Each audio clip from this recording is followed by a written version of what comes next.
Hello everyone, welcome back to my channel. तो आज हम करेंगे important question BSc 5th semester के पेपर 1 के इंपॉर्टेंट क्वेश्चन। तो स्टार्ट करते हैं। Describe the structure of trichocyst and of paramecium. Paramecium का आपको स्ट्रक्चर बताना है, मोस्ट इंपॉर्टेंट क्वेश्चन है। ठीक है, तो आप इसे करके जाएँ। नेक्स्ट क्वेश्चन आता है describe the structure of paramecium. तो ये सेम ही क्वेश्चन है, ठीक है, डिफरेंस ज़्यादा नहीं है इनमें। और इसमें आता है give an account of the structure different cell of found in Sycon. Mainly आपको साइकोन का स्ट्रक्चर बताना है, ये भी इम्पॉर्टेंट क्वेश्चन है। ठीक है, आप इन जो मैं आपको क्वेश्चन बताऊंगी ये सारे इंपॉर्टेंट होंगे और ये आप बिल्कुल स्किप ना करके जाएं। Okay, what do you understand of by alternation of generation, explain difference life cycle of Obelia. Obelia की आपको लाइफ साइकिल पढ़कर जानी है। ओके, नेक्स्ट क्वेश्चन आता है जनरल स्ट्रक्चर्स ऑफ टीनोफेरा। टीनोफेरा क्या है, उसका जनरल स्ट्रक्चर आपको पढ़ के जाने 7 to 8 में मिल सकता है। ओके, नेक्स्ट क्वेश्चन आता है life cycle of Taenia. Taenia क्या आपको टीनिया सोलियम की लाइफ साइकिल पढ़ के जानी है, जो कि मोस्ट इम्पॉर्टेंट है। ठीक है, नेक्स्ट क्वेश्चन आता है एस्केरीज लुम्बेरिकॉर्ड्स। लास्ट ईयर में इसका क्वेश्चन आया था। ठीक है, और हर साल रिपीटेड क्वेश्चंस होते हैं, कभी भी इसको दे देते हैं ये कि आपको एस्केरीज की स्ट्रक्चर बताइए, एक्सटर्नल फीचर बताइए। ठीक है, तो नेक्स्ट क्वेश्चन आता है ये एस्केरीज कहाँ पे पाई जाती है, where is Ascaris found, external feature with the help of diagram. और उसका डायग्राम से रिलेटेड आपको शो करना है स्ट्रक्चर। ठीक है, तो नेक्स्ट क्वेश्चन आता है describe the life cycle of ascaris. तो ये अलग अलग क्वेश्चन है, ठीक है, जिसमें आपको कभी स्ट्रक्चर पूछ लेता है एस्केरीज का, कभी लाइफ साइकिल पूछ लेता है। ठीक है, विद डायग्राम। अगर आप ज़्यादा पढ़ के भी ना जाए तो आप डायग्राम करके जा सकते हैं, उसमें आपको काफ़ी नंबर मिल जाते हैं और आपका टॉपिक भी कवर हो जाता है। सबसे पहले इसमें काम करना है कि आपको सब डायग्राम कवर करने हैं, जैसे कि लीच का डायग्राम होता है या एस्केरीज का हो गया या अलग अलग ओबेलिया पैरामीशियम, इनके स्ट्रक्चर पे आप ज़्यादा ध्यान दें। तो आप जैसे स्ट्रक्चर याद करेंगे आप उसके ऊपर एक पैरा बना सकते हैं। ठीक है, तो आप ये शॉर्ट में पॉइंट्स में पढ़ के जाएँ स्ट्रक्चर को, ठीक है, जिससे आप पैराग्राफ बना सकें। ओके, और पॉइंट में लिखने पे आपके ज़्यादा नंबर मिलते हैं, तो आप ज़्यादा कोशिश करें कि डायग्राम बनाएं एक तरफ और एक तरफ आपको पॉइंट्स में लिख के आएँ उसके बारे में। तो आपको ये ज़्यादा याद भी नहीं करना पड़ता और आपका टॉपिक भी कवर हो जाता है और आपके 2-3 पेज तो आराम से भर जाते हैं। ठीक है, तो आप अच्छे से पहले डायग्राम करके जाएँ।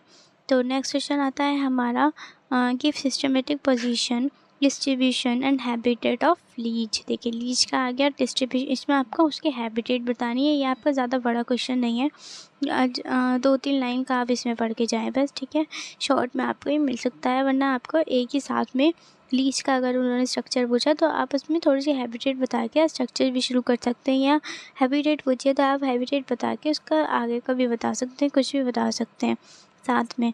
थोड़ा सा आपको हेडिंग डालने की अलग वो होती है कि हेडिंग से आपको ज़्यादा नंबर मिलते हैं। तो इसमें आपको describe the external morphology of Hirudinaria. Hirudinaria के आप सबसे पहले उसका डायग्राम पढ़ेंगे, तो डायग्राम से ही आपकी मॉर्फोलॉजी जो है वो कंप्लीट हो जाएगी। तो आप ये बिल्कुल करके जाएं, ये पिछली बार भी आया था। नेक्स्ट क्वेश्चन आता है reproductive system of leech. Reproductive system बतानी है लीच का, ये मोस्ट इम्पॉर्टेंट नहीं है पर थोड़ा सा पढ़ के जाएं। नेक्स्ट क्वेश्चन आता है life history and development of leech. ठीक है, इसमें आपको लीच के ज़्यादा मिलेंगे, हीरोडेनिया के आपको ज़्यादा मिलेंगे क्वेश्चन।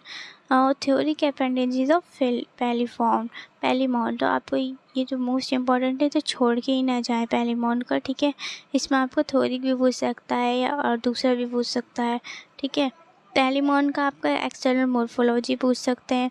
ठीक है, ये आपका आ गया सिफेलिक अपेंडेजेस ऑफ पैलीमॉन, ये आपको थ्योरिक भी पूछ सकते हैं और थ्योरिक भी पूछ सकते हैं और सिफेलिक भी पूछ सकते हैं। नेक्स्ट क्वेश्चन आ गया रिस्पिरेटरी ऑर्गन्स ऑफ पीला। नेक्स्ट क्वेश्चन आ गया रिस्पिरेटरी ऑर्गन्स ऑफ पीला। ठीक है, नेक्स्ट क्वेश्चन आ गया external feature of starfish. Starfish का आपको पूछ सकते हैं शॉर्ट में। ठीक है, ज़्यादा इंपॉर्टेंट नहीं है पर शॉर्ट में पूछ सकते हैं। गुंडीबर्ग एंड राइसबर्ग आपको मिलेगा ही 7 to 8 नंबर में। ओके, नेक्स्ट क्वेश्चन आता है टर्माइट। टर्माइट क्या होते हैं वो आपको बताना है। ठीक है, उसकी हैबिटेट बतानी है, थोड़ा सा इंपॉर्टेंट नहीं है ज़्यादा पर आएंगे ही है। आते ही हैं ज़्यादा वैसे। फिशेस की इकोनॉमिक इम्पोर्टेंस पूछ सकते हैं, और method of induce breeding in fishes पूछ सकते हैं, ठीक है। इम्पोर्टेंस ऑफ एपीकल्चर पूछ सकते हैं, एपीकल्चर क्या होता है। नेक्स्ट क्वेश्चन आता है मलबेरी सिल्कवॉर्म पूछ सकते हैं, लाइफ साइकिल पूछ सकते हैं इसके बारे में, ठीक है। नेक्स्ट क्वेश्चन आता है explain modern method of apiculture and benefit. तो आपको एपीकल्चर के बारे में मॉडर्न मेथड पूछ सकते हैं। ये आपका आता है बी कीपिंग का क्वेश्चन, इकोनॉमिक इम्पोर्टेंस पूछते हैं इसमें, 7 to 8 में आपको ये मिलेगा, ठीक है। नेक्स्ट क्वेश्चन आता है आपका सोशल एक organisation life cycle of honey bee. Honey bee की लाइफ साइकिल दे रखी होती है, तो आपको हनी बी का जो भी क्वेश्चन पूछे उसमें आप पूरा ही करके जाएंगे, शॉर्ट क्वेश्चन आएंगे, ठीक है।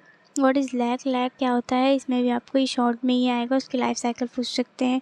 और आपका लैक कल्चर ये इंपॉर्टेंट है थोड़ा, तो ये 15 नंबर दे सकते हैं, कभी कभार देते हैं, या ज़्यादा ये शॉर्ट में ही आता है, पर कभी कभार लैक कल्चर का आपको दे सकते हैं, ठीक है।